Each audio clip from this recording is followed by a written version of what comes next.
25절까지인데 짧게 한번 읽었고요. 또 설교 내용은 주로는 17절부터 뒷부분을 중심으로 하도록 하겠습니다.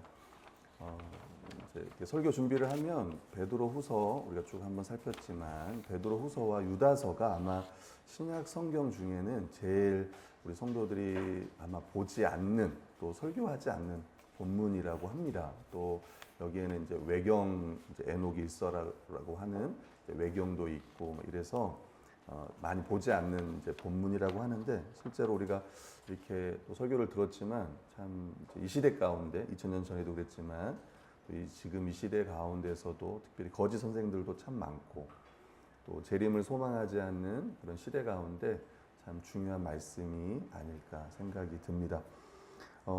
이 편지는 이제 누가 썼냐면 유다가 썼습니다. 우리 한번 1절을 같이 한번 읽어볼까요? 자, 시작. 예수 그리스도의 종이요 야고보의 형제인 유다는 부르심을 받은 자 곧 하나님 아버지 안에서 사랑을 얻고 예수 그리스도를 위하여 지키심을 받은 자들에게 편지하노라. 네, 예수 그리스도의 종이다. 그리고 야고보의 형제다. 여기서 이제 야고보가 누구냐면 예수님의 동생을 우리가 이제 주로 이야기를 합니다. 그러니까 이 유다도 예수님의 형제예요. 그러니까 예수님이 살아계실 때는 믿지 않았던 그리고 부활하고 나서 정말 형이었던 예수님이 정말 그리스도였구나, 주님이구나 이걸 이제 알았던 거죠. 그가 이제 편지를 합니다. 자신을 그렇게 소개하고 보통 우리가 예수 그리스도의 종이다라고 하는 표현들은 가장 내가 예수 그리스도의 종이다, 내가 누구의 종이다라고 하는 거는 영광스러운 칭호이기도 하고 또 영광스러운 이제 지위이기도 합니다. 또 그리스도의 종으로서 이 편지를 지금 쓰고 있는 거예요.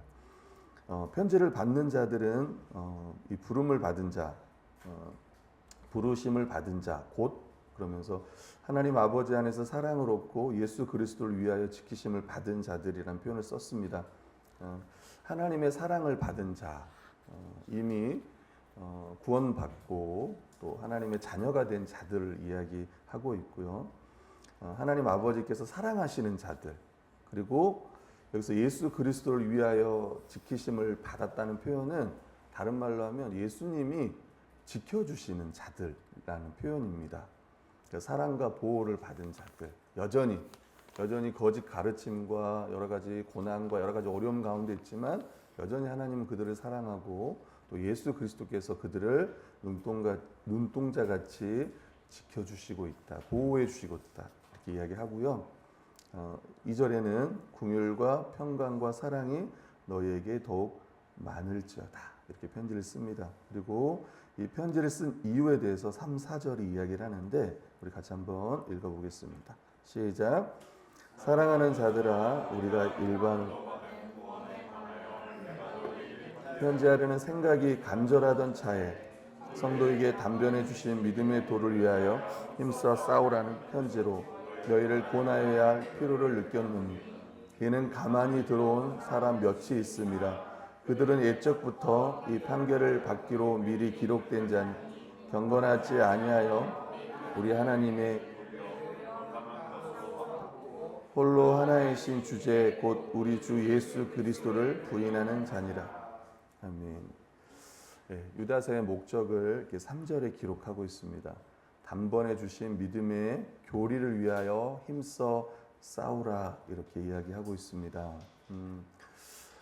단번에 주신 이 믿음의 도가 뭘까라고 했을 때 한번 결정적으로 전해진 그 믿음을 지키기 위해서 또 토마스 슈라이너라는 주석가는 믿음은 지켜져야 하는 전통적인 가르침, 사도적 가르침을 의미한다. 다시 이야기하면 복음을 이야기하는 거예요. 단번에 주신 이 복음. 그러니까 사도들이 전했던 이 복음이 부족하거나 뭐 이런 게 아니라 한 번에 또 유일하게 잘 전해진 이 복음. 근데 지금 이제 거짓 교사들이 이 복음을 이제 왜곡하기 때문에 4절에도 보면 이제 가만히 이제 들어온 사람들이 있는 거예요. 우리 이걸 이제 거짓 교사라고 이야기하고 있고 이 거짓된 가르침에 있어서 힘써 싸우라. 힘써 싸우라는 것은 격렬하게 싸우는, 투쟁하는 이런 이제 이미지들을 이야기하고 있습니다. 성도들은 이미 싸울 수 있는 믿음과 능력을 받았어요. 누가 이렇게 힘써 싸울 수 있는가? 이 복음에 대해서 아는 사람, 또 이 믿음을 소중히 여기는 사람은 싸울 수 있는 거예요. 그리고 힘써 싸우라고 하니까 이게 뭐 나중에 싸우라는 게 아니라 지금, 현재 이 싸움을 매 순간 지속적으로 끊임없이 싸워야 한다라는 걸 이야기하고 있습니다. 근데 이제 그 이유가 교회에 이제 가만히 들어온 사람들. 근데 그 사람들은 어떤 사람들이냐면 경건하지 아니한 사람들이라고 이야기하고 있어요. 이 사람들은 불경건한 사람들. 그러니까 우리가 거짓 교사들을 속지 말아야 될 것들은 삶을 보면 알아요. 가르침의 내용도 중요하지만 실제로 그 가르침을 전하는 자들, 믿는 자들이 어떻게 사는지를 보면 압니다. 오늘 성경에 보면은 이 사람들은 하나님의 은혜를 도리어 방탕한 것으로 바꾸고라고 이야기해요. 보통 이제 방탕한 것은 이제 음란한 것으로 이야기를 하고 있습니다. 특별히 복음엔 자유가 있어요, 여러분. 그죠? 복음엔 자유가 있는데 그 자유를 육적인 방탕으로 바꾼 거예요. 다시 얘기하면 성적 쾌락으로 이걸 바꾼 거예요. 그래서 요즘 보면 TV에도 나오지만 이 사이비들, 이단들 나온 교주들의 이야기들을 보면 다 이런 이야기들입니다. 그리고 결론은 어떤 거냐면 홀로 하나이신 주제, 우리 주 예수 그리스도를 부인한다라고 이야기를 하고 있습니다. 결국 무슨 말이냐면 이 사람들이 어떤 예수 그리스도의 어떤 주대심이라든가 어떤 뭐 그분의 인간 되심 또 주님 되심 이것들을 부정한다기보다는 그들의 삶을 통해 그들의 삶의 방식을 보면 특별히 이 불경건한 삶을 보면 그들의 주대심을 부정하고 있는 거라고 오늘 성경은 이야기하고 있다고 보시면 될 것 같아요.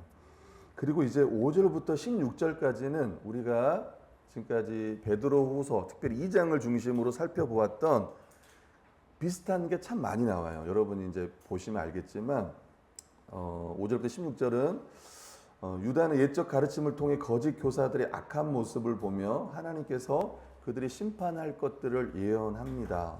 그래서 5절 7절 같은 경우는 교회 안에 들어온 거짓 교사들이 심판받을 것들을 하나님께서 심판하실 것들을 생각나게 하는 거예요.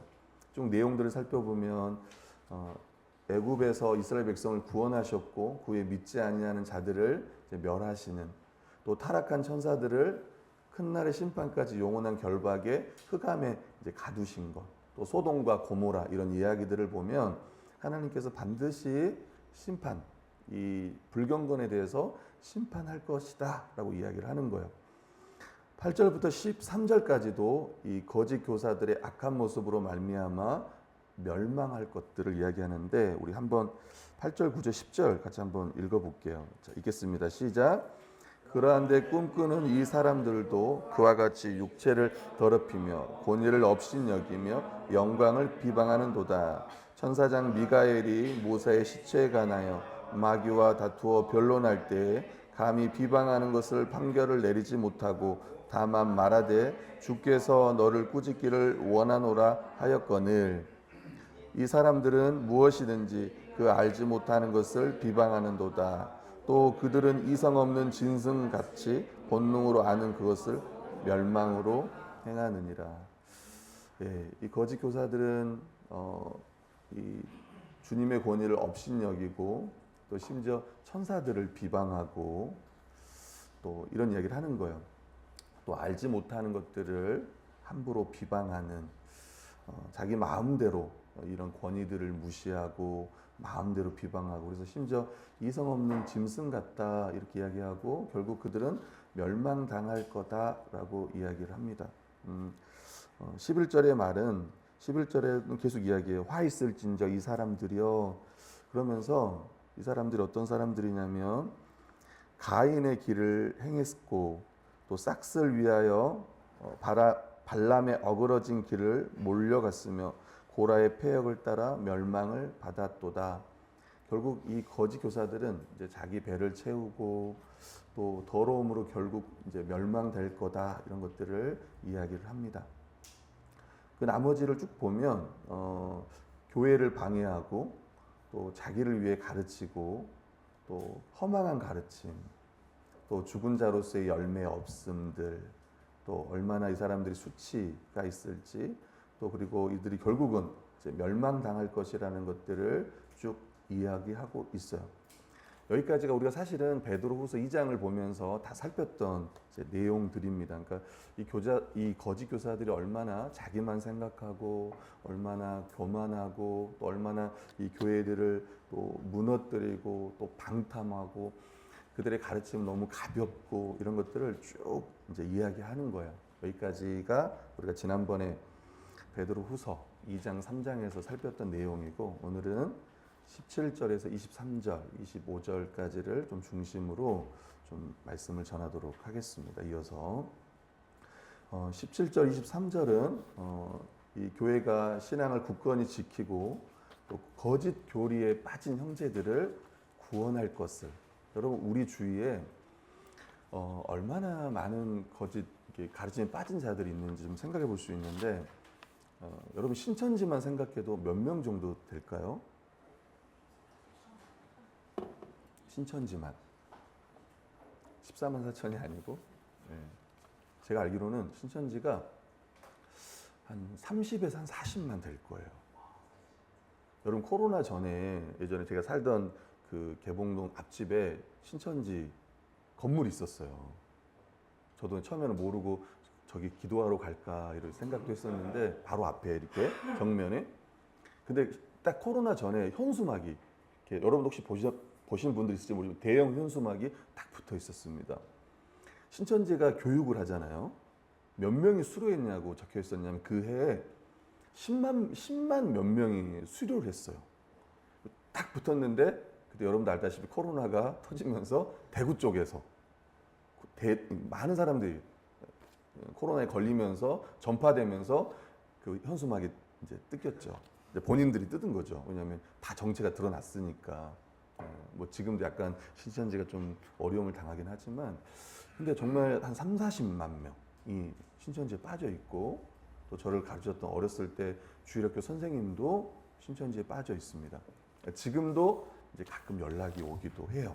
뭐 신천지 집회가 있거나 세미나가 있을 때 지금도 링크도 보내주고 이렇게 하는 분이 계십니다.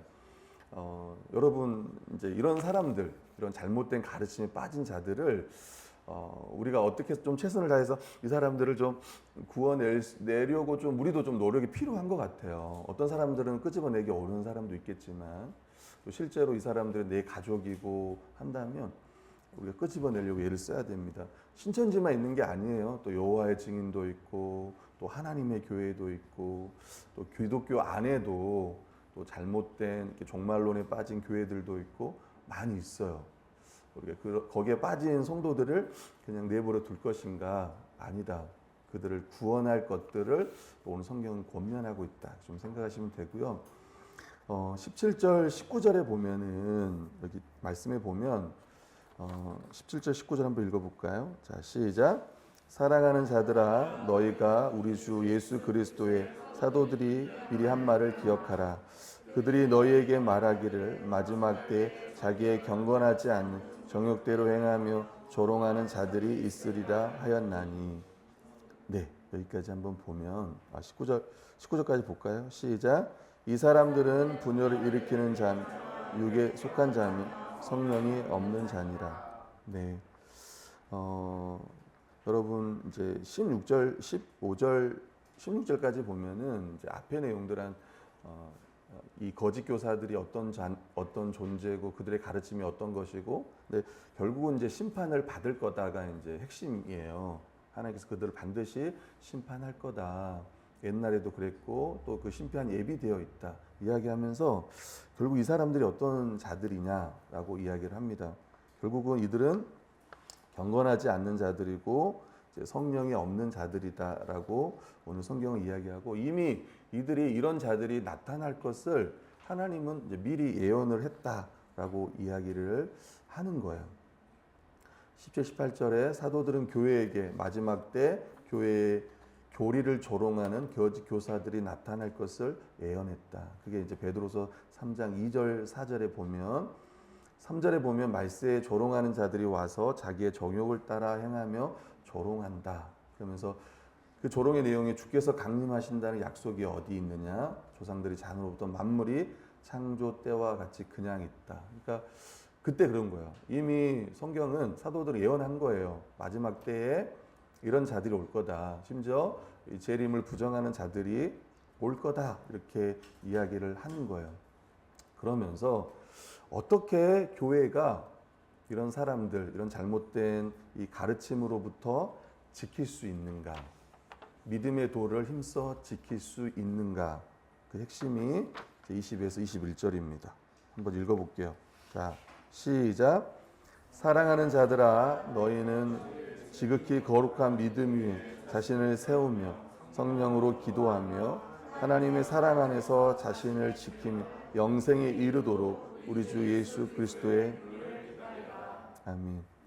세 가지가 뭐냐면 거룩한 믿음 위에 자신을 세우고 첫 번째, 또 두 번째가 성령으로 기도하며 그리고 세 번째가 이제 영생에 이르도록 우리 주 예수 그리스도의 긍휼을 기다리라. 이렇게 오늘 성경은 표현하고 있습니다. 특별히 이 복음 진리 위에 자신을 세우는 게 참 중요하다. 이렇게 이야기합니다. 거룩한 믿음 위에 자신을 세워라라고 오늘 성경을 이야기하고 있는데 왜 거룩한 믿음일까라고 하면 우리를 거룩하게 하는 믿음이기도 하고 또 이 믿음을 거룩하신 하나님이 주신 것이기에 또 거룩한 믿음이기도 합니다. 교회를 이 복음의 진리 위에 세우는 것 같이 이런 이미지를 통해서 우리가 믿음 위에 계속 서갈 것들을 이야기하는 거예요. 근데 이 믿음이 앞에서 배웠던 것처럼 그 베드로후서에서 배웠던 것처럼 기억납니까? 그리스도의 성품을 이야기하면서 믿음에 뭘 세우죠? 덕에 지식에 절제에 인내에 경건에 형제 우애에 사랑을 더하라고 하는 이런 이미지들을 우리에게 이렇게 보여줘요. 점점 이 교회로서 이 복음 위에, 이 믿음 위에 계속 서 갈 것들을 오늘 성경은 이야기하고 있습니다. 그러니까 우리가 멈춰 있으면 안 돼요. 계속 자라려고. 근데 그 자라는 게 어떤 다른 게 아니라 이 복음 위에서. 그렇다면 자라는 방법은 배운 복음을요 계속 배우는 거예요. 그 안에 거하려고 계속 예를 쓰는 거고. 저희가 EDL을 다녀왔습니다. 특히 이제 저는 이제 1학년들을 맡아서 이제 아이들을 가르치는데 너무 힘든 것 같아요. 제가 많이 늙어서 온 것 같아요, 사실은. 이렇게 이제 한쌤이랑 우리 또 영광 형제도 같이 가서 섬겼는데 우리 아이들이 잘 자라기를 소망하고. 근데 실제로 그걸 가르쳐 보면 기초 세계관, 이제 우리 서아는 이제 개인주의에 대해서 배웠습니다. 개인주의. 이제 보통 우리 그 EDLS가 이제 영어라면 뭐죠? 에브리데이 스쿨인데 그 에브리데이 라이프 스쿨, 일상학교라고 해요. 그래서 성경학교와 좀 다르게 실제 성경을 배우는 건 아니고 기독교 세계관을 배웁니다. 그래서 기초 세계관, 심화 세계관 배워요. 그래서 심화 세계관은 이제 개인주의, 그 다음에 소비주의, 그 다음에 과학적 자연주의 이런 것들을 좀 배우고 또 변증도 배우고 그 다음에 독서법, 글쓰기, 세상을 이해하고 소통하는 방법들을 우리 이제 고학년들이 배우고 저학년들은 이제 기초 세계관을 배워요. 기초 세계관은 하나님 앞에서 나는 누구인지. 여러분 하나님 앞에서 여러분 누굽니까? 그 아이들이 하는 말이 똑같아요. 정답 항상 죄인이에요. 하나님 앞에서 나는 누구인가? 죄인이에요. 근데 그게 아니거든요. 죄인이 아니고 하나님 앞에서 나는 존귀하고 특별하게 창조된 사람이에요. 그다음 병이 뭐냐면 교회 앞에서 나는 누구인가? 교회 앞에서 나는 누구예요? 예, 그렇죠. 새 창조된 사람이에요. 그 다음에 세 번째가 이제 부모 앞에서 나는 누구인가. 뭐죠? 그러니까 아무튼 부모는 하나님의 대리인이고 우리가 순종해야 된다는. 우리 부모에게 순종해야 한다. 특별히 뭐 자신의 뜻과 부딪힐 때에도 순종해야 한다. 우리 아이들에게 그걸 가르쳐요. 이렇게 잘 될지는 모르겠지만 그래서 가르칩니다. 그리고 네 번째가 이 세상 앞에서 내가 누구인지, 이 세상을 지키고 경작할 사명이 있다. 그래서 공부 열심히 한다. 이런 내용들을 이 기초 세계관을 2년 동안 우리 아이들이 계속 반복해서 가르쳐요. 근데 제가 가르치면서 이제 드는 생각은 뭐냐면 제가 더 배우는 것 같아요. 선생님 제가 같은 내용을 계속 가르치지만 내가 놓쳤던 부분들 또 내가 마음에 새겨야 될 것들을요 다시 한번 생각해 보는 것 같습니다. 특히 복음도 마찬가지로 생각해요. 복음, 이 십자가의 복음, 우리가 말하는 이 복음의 기초. 제가 우리 정한 형제가 이제 복음의 기초를 제가 그 2025년에 가장 기쁜 일은 우리 정현 형제가 우리 금말씀교회에 돌아온 게 가장 기쁜 일이고, 제가 잘한 일은 우리 정한 형제에게 복음의 기초를 가르친 게 잘한 일이라고 생각해요. 그 외에 기쁘고 잘한 일도 있겠지만, 근데 제가 정한 형제한테 가르치면서 항상 했던 말이 있어요. 다 배웠다. 복음의 기초를 가르칠 때마다 다 배웠다. 여러분 사실 복음의 기초 이 10관에 우리 기독교인들이 알아야 할 모든 복음의 내용이 다 들어있는 거예요. 사실 나머지의 내용들은 좀 더 이제 풍성해지고 채워지는 거지 그 이상을 배우는 건 아닙니다. 창조부터 주님 오시는 이 재림까지의 내용은 크게 보면 하나님 나라의 시작과 완성에 대한 이야기잖아요. 다 배운 거예요. 십자가의 죽음이 어떤 건지, 믿음이 뭔지, 교회가 뭔지, 사랑이 뭔지 이런 것들을 다 배웠습니다. 비용 계산까지 배우고. 더 배울 게 없는 거예요. 그렇다면 왜 기독교인들은 또 복음을 계속 배우는가? 아니면 또 각각의 성경을 통해서 왜 복음을 배우는가? 복음을 이 기초지만 이것들을 배울 때 다시 한번 우리가 어떤 존재인지를 또 생각하게 되고, 또 실제로 우리에게 베푸신 그 은혜가 어떤 건지를 알려주는 거예요.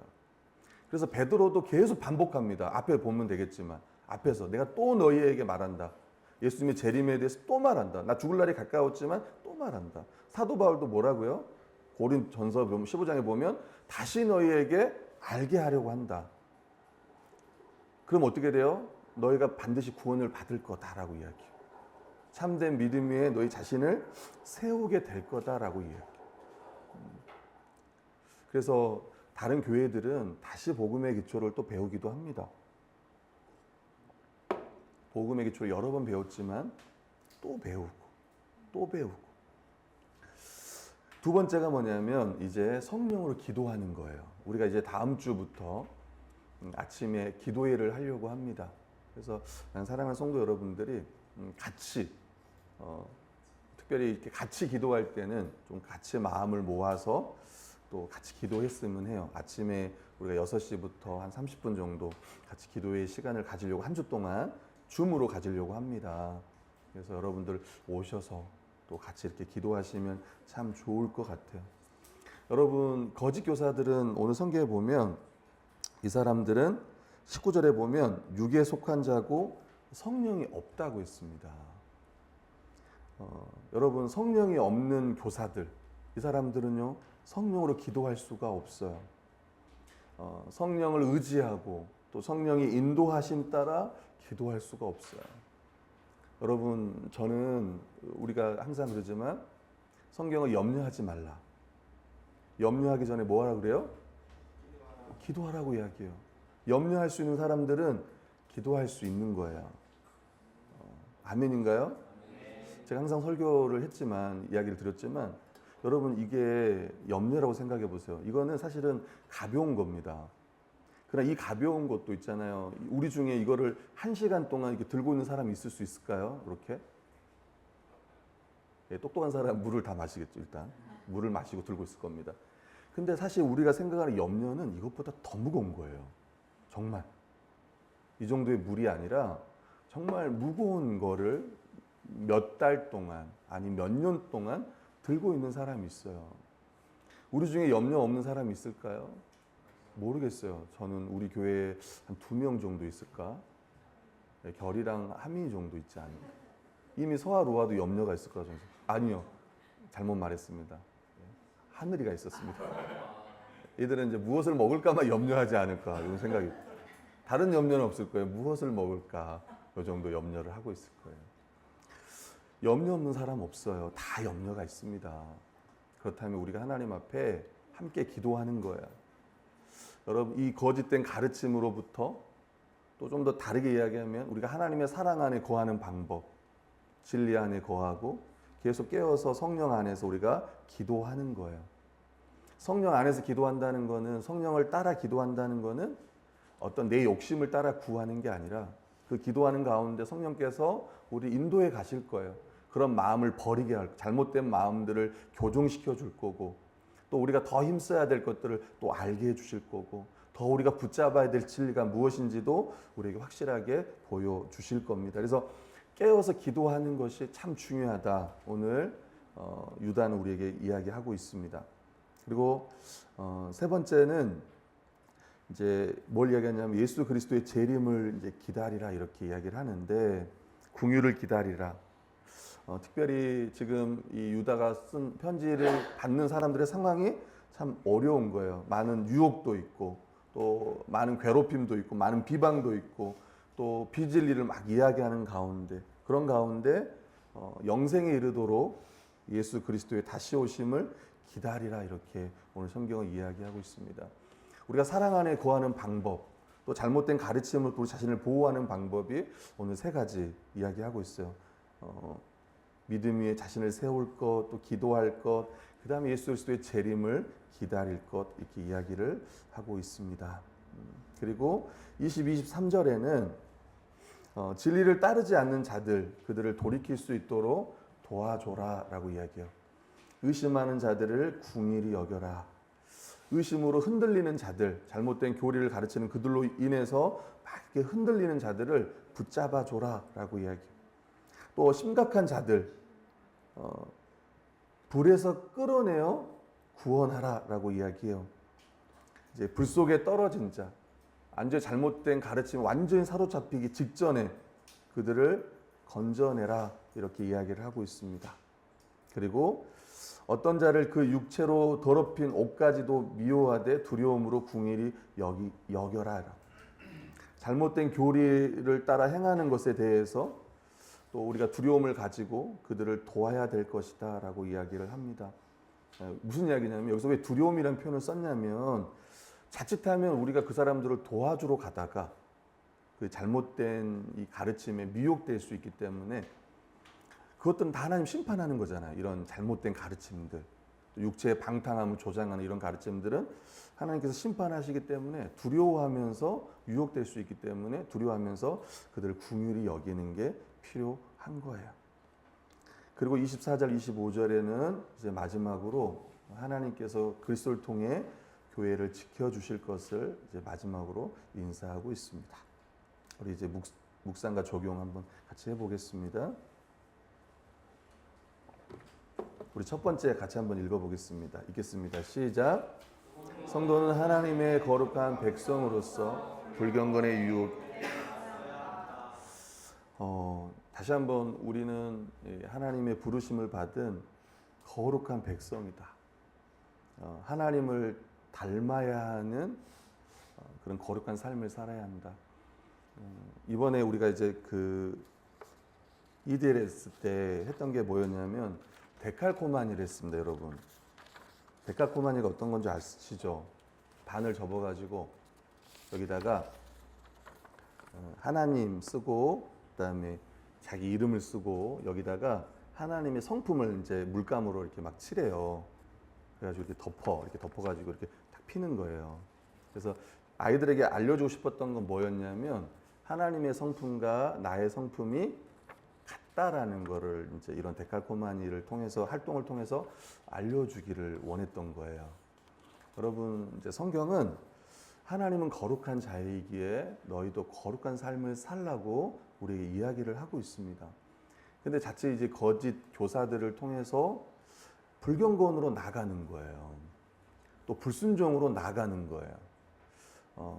거기에 우리 그리스도인들은 맞서야 되는 거예요. 나의 삶에도 마찬가지입니다. 우리의 삶에도 내가 비록 거짓 가르침을 따르지는 않지만 내 안에 하나님의 성품을 담지 않는 그런 모습들이 있다면, 오래 참지 못하거나 절제하지 못하거나 덕이 없거나 또 뭐 있습니까? 인내하지 못하거나 또 형제를 사랑하지 못한 이런 것들, 미워하거나 그런 것들과 끊임없이 싸워야 되는, 우린 거룩한 백성이다. 두 번째는 예수님의 주되심을 부인하는 불경건에 우리가 맞서 싸워야 된다는 거예요. 경건이 없는 자들처럼 주님께 불순종하고 자기 뜻대로 행하려는 미혹에 대항하여 우리 영적인 싸움을 계속 싸워야 되고, 목회자는 영적 싸움의 최전선에서 불경건을 분별하고 말씀으로 영적인 지도를 해야 되고, 또 여러분의 삶 가운데 그런 모습이 있을 때 저는 또 그 부분을 잘못했다고 이야기를 해야 되고, 그래서 돌이키도록 이야기를 해야 될 거예요.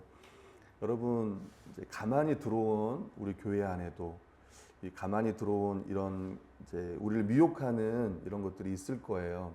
이것들을 우리가 잘 분별해야 되고, 또 함께 이것들을 함께 싸워야 돼요. 내버려 두지 않고, 우리가 한 몸 한 가족이라면 붙들어주고 싸워야 될 것들을 이야기하고, 또 잘 싸울 수 있도록 또 우리의 지혜와 경험과 이런 것들을 나눠야 될 거예요. 거짓 믿음의 삶을 보면 하나님은 또 경건이 없습니다. 은혜를 방탕한 것으로 바꿔요. 특별히 순종이 없는 그런 신앙생활, 그런 것들을 우리가 주의해야 될 거예요. 그래서 우리가 정말 말씀에 정말 순종하며 살아가고 있는지를 자신을 통해서 자신을 좀 돌아볼 수 있는 저희가 되었으면 하고요. 두 번째 15절 16절, 두 번째 성도는 불경건한 자들을 심판하시는 하나님을 두려워해야 돼요. 거짓 교사들, 이 불순종한 자들, 하나님께서 형벌을 하셨습니다. 또 교회에 들어와 성도들을 미혹하는 자들, 또 그런 불경건들 반드시 하나님께서 심판할 거예요. 교회 안에 들어와서 교회를 어지럽히고 또 교회를 전염시키고, 잘못된 가르침이 아니라 세상의 것들을 가지고 와서, 여러분 교회 안에, 우리 교회는 그러지 않지만 많아요. 또 어떤 교회들은 막 주식에 대해서, 교회 성도들 전체가, 주식이 나쁘다는 건 아니에요. 오해하지 않길 바랍니다. 좋은 주식에 투자하는 건 좋은 거예요. 그걸 제가 잘못했다는 게 아니라. 근데 과도한 투자라든가, 근데 그거를 막 성도들 같이 막 힘을 합해가지고 막 한다든가, 그 외에 다른 것들도 많겠죠. 꼭 이단적인 가르침뿐만 아니라 세상의 것들을 교회 안에 가지고 와서 막 하는 것들, 이런 것들. 또 한때 이단 다단계 같은 것도 문제가 되기도 했잖아요. 세 번째는 하나님 예수 그리스도의 재림 때 모든 불경건한 자의 행실과 말을 하나도 남기지 않고 심판할 거라는 것. 우리 주님이 오셔서 반드시 그들을 좀 심판할 거다라는 것들. 그래서 이 복음의 교리를 성도들이 알지 못하거나 또 공부하지 않는 것이 정말 위험한 거다. 다시 이야기하면 같이 망하는 거다. 우리 교회가 같이 망할 수도 있는 거예요. 같이, 목회자인 저부터 해가지고 성도들 모두가 같이 망할 수가 있어요. 그러니까 목회자인 저도 깨어 있어야 되고, 우리 사랑하는 성도들도 깨어 있어야 된다. 우리가 주님 앞에 서야 된다는 거. 혹여나 나중에 그럴 수 있잖아요. 너 지옥이다. 너 지옥이다. 혹시 정말 무서운 말이잖아요. 너 지옥이다라고 할 때 우리 송우가 딱 그러는 거예요. 갑자기 예수님이, 송우야, 넌 지옥이다. 예를 들면 했어요. 송우가, 저 억울합니다. 저는 정윤준 목사님에게 배웠습니다. 그럼 주님 말씀하실 거예요. 정윤준 목사도 지옥이다.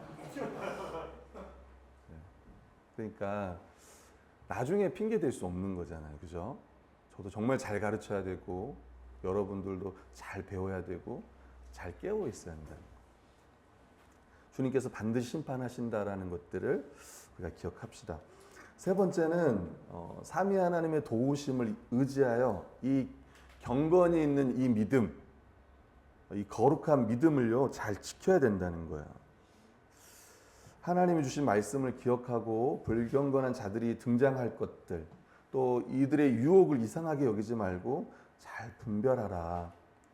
여러분, 교회 안에는 이 불경건, 또 불순종, 요것들을 유발하는 경우들이 있어요.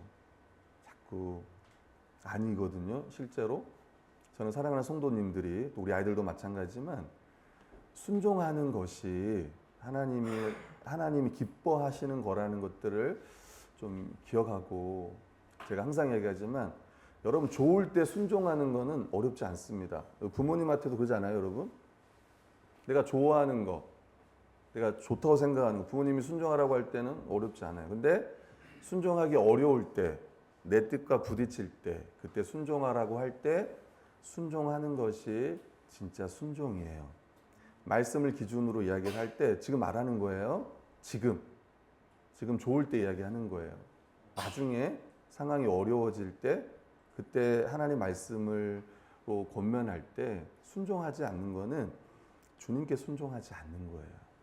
그래서 우리 교회 안에 그런 것들이 없기를 소망합니다. 은근히 불순종하는 거 있잖아요.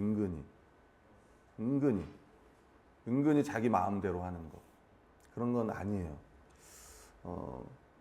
그리고 어려움을 겪을 때 낙심하거나 후퇴하지 말고 도리어 말씀을 의지해서 담대하게 맞서는, 특히 거짓 가르침 이런 것들에게도 맞서야 될 필요가 있다고 생각합니다.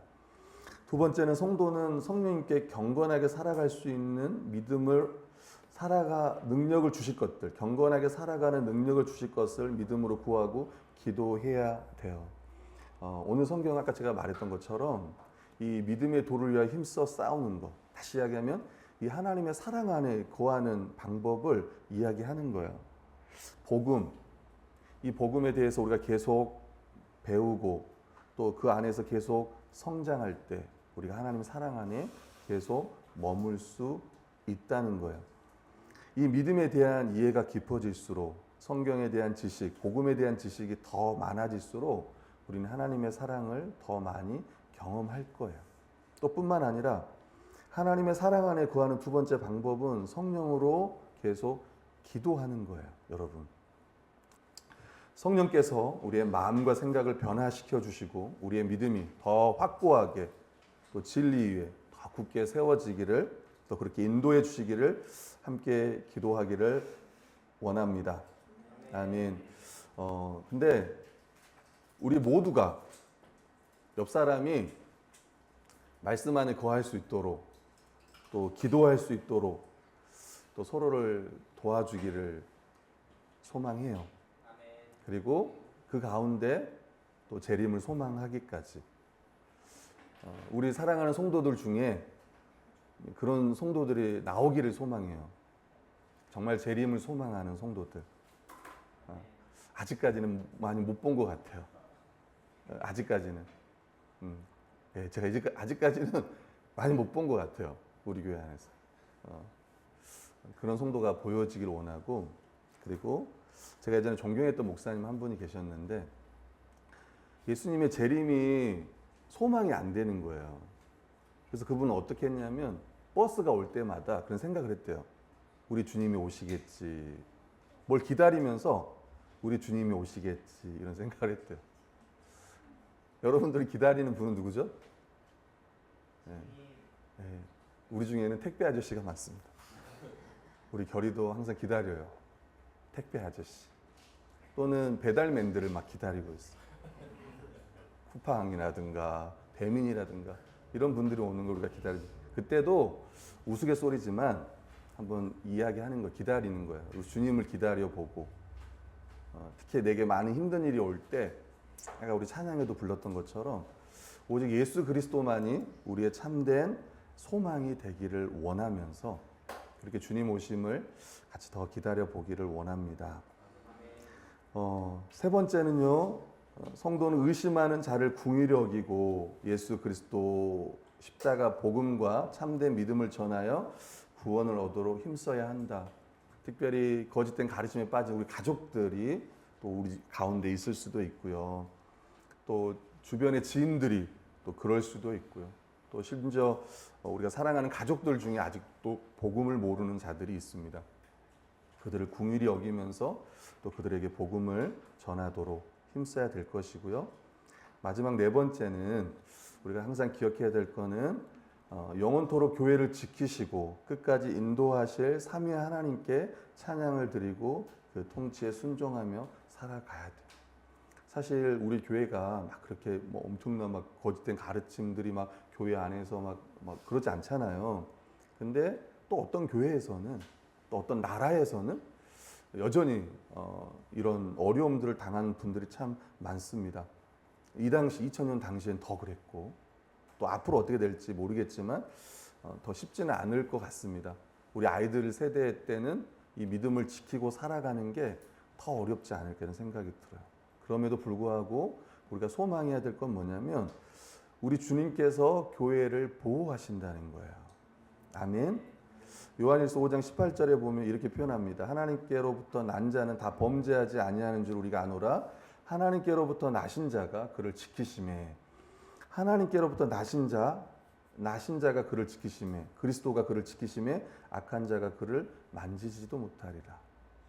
악한 자가 그를 만지지도 못한대요. 사탄이 우리를 감히 만지지도 못한대요. 우리의 믿음을 빼앗아 가지 못한대요. 하나님께로 난 자는, 하나님의 생명이 있는 자는 그렇다는 거예요. 요한일서 17장 11절에 보면 이런 말씀이 있습니다. 나는 세상에 더 있지 아니하오나 그들은 세상에 있사옵고 나는 아버지께로 가옵나니. 예수님께서 마지막 하신 기도예요. 거룩하신 아버지여, 내게 주신 아버지의 이름으로 그들을 보존하사 우리와 같이 그들도 하나가 되게 하옵소서. 아멘.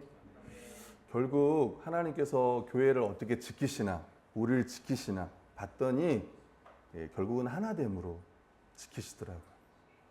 교회를 하나됨으로, 교회를 한 몸으로, 한 가족으로 우리가 서로를 지키는 거예요. 서로 말씀 가운데 거하고 또 서로를 위해 기도하면서 또 교회 안에서 잘못된 가르침에 빠져 있는 자들에게 있었을 때 그들을 치리하고 권징하는 것을 통해 하나님께서 우리의 믿음을 굳건하게 지켜 주실 거예요. 또 이것을 위해서 같이 기도하고 또 순종하고 나가는 저희들 되기를 원합니다. 아멘.